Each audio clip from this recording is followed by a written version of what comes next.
Ready to ditch those self-help cliches. I am so ready.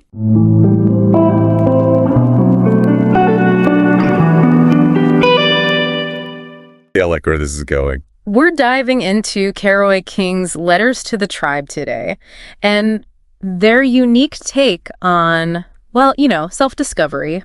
Sounds intriguing. Now forget finding yourself for a second. Okay. King's premise is, get this, your true self isn't lost. It's like buried. It's more about remembering who you truly are, almost like uncovering, I don't know, an ancient artifact or something. Does that resonate with you? It really is a refreshing take, isn't it? It's like this idea that we're not building ourselves from scratch, but rather reclaiming something that's already there. Yeah. Like we come into this world with this unique essence, but then, life happens. We have experiences, societal expectations, all that jazz.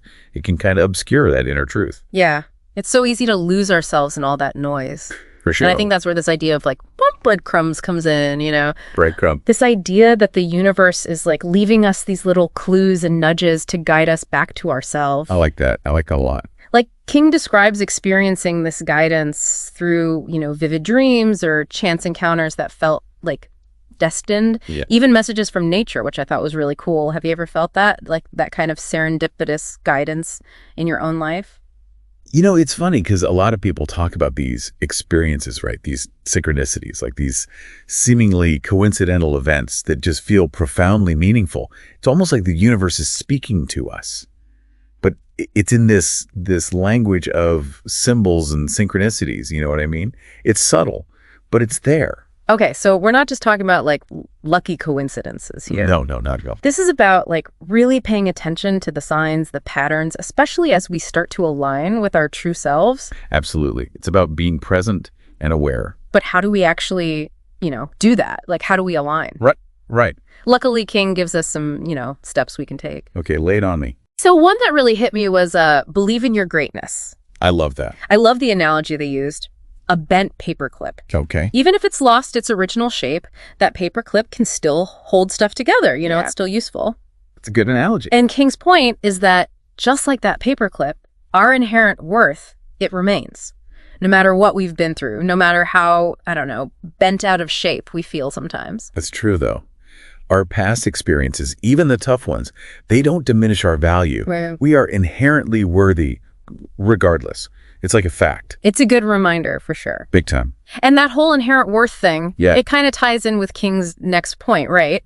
About using your gifts. Totally. It's like you are worthy, so own it. Use those gifts. Exactly. King is all about like embracing those unique talents and passions that, light us up inside. Yes. The things that make you, you. Yes. And then like sharing those gifts with the world. 100%. And you know what's so cool about this? What's that? King connects this whole using your gifts thing to abundance. Oh, interesting. And I don't just mean creatively or personally, but like financially too. Wow, really? It's this idea that when we align with our true selves and we're like, world, this is me, this is what I've got, that's when we really unlock our potential in all areas. Wow, I love that. So it's like those gifts we have, they're like keys. Keys, exactly. Keys to a more fulfilling and abundant life. I like that a lot. Right. It's powerful stuff. It is. But, okay, there's also this big element of letting go that King talks about. Oh, yeah, for sure. Like releasing people, places, things, and habits that don't serve you. Ooh, that's a big one. Right. What'd you get from that part? Well, for me, it's about creating space for authenticity, for growth, like as we let go of the stuff that doesn't resonate with our true selves anymore, it's like we're clearing a path. Ooh, clearing a path. I like that. And you know what it makes me think of? What's that? Decluttering. Oh. But not just our physical spaces, Yeah. Our emotional and mental landscapes too. Getting rid of all that baggage. Yes, out with the old, in with the new, right? Exactly. And you know what's interesting? Tell me. King actually talks about releasing societal programming as part of this process. That's interesting. What does that look like? So it's this idea that we often inherit beliefs and expectations that might have worked for other people, but not for us. maybe they did at one point, but they don't anymore. It's about recognizing that we have a choice, We can accept those old beliefs blindly, or we can question them, see if they actually fit into the life we're creating. Right. It's like those breadcrumbs we were talking about earlier. Like Well, right. maybe questioning those old beliefs is like another one of those nudges from the universe, like Hey. wake up. This is your life. Exactly. Step into your power. Speaking of stepping into our power, King talks a lot about setting boundaries too. So important, right? Especially as we're like uncovering our true selves Yeah. and recognizing our worth. For sure. So boundaries, what's your take? Well, for me, it's about creating that space where respect and reciprocity can flow. It's not about shutting people out. It's about honoring yourself and what you need. So it's less about like walls and more about like healthy fences. Yes, exactly. And King actually ties this back to abundance too. Oh, how so? It's this idea that setting boundaries isn't about scarcity.